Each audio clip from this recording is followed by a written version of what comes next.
जय जगन्नाथ हरिबोल सांग मैंने केमी अच्छा समस्ते आशा करुँच समस्ते बहुत भल थे। तो बंधुगण आज आम बारिपटर थी पोखरी में माछ माड़ होता आपण मैंने भिडटी देखिकी अनुमान करें पोखरीर आकार केते बड़ आउ पोखरी में केते परिमाणर माछ अछंती।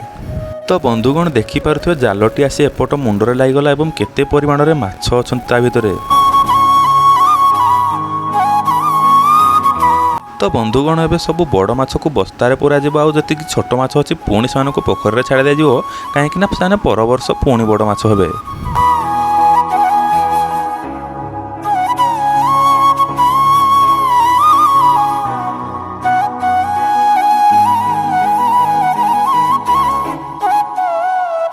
एबे सब माछ को बस्तार भर्ती कर सारापर जो माछ बिक्री होची सेठी नहीं आसिले एवं जार जी माछ दरकार से ओजन करके दि जाव।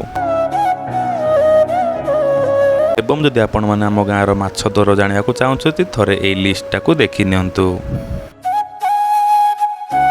एवं एबे माछ माड़ सरिला कारण बेसी समय माछ मारिले पानी गोलिया हो गाई गोरु पानी पी पारे ना।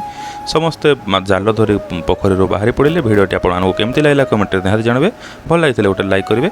जय जगन्नाथ सांग माने।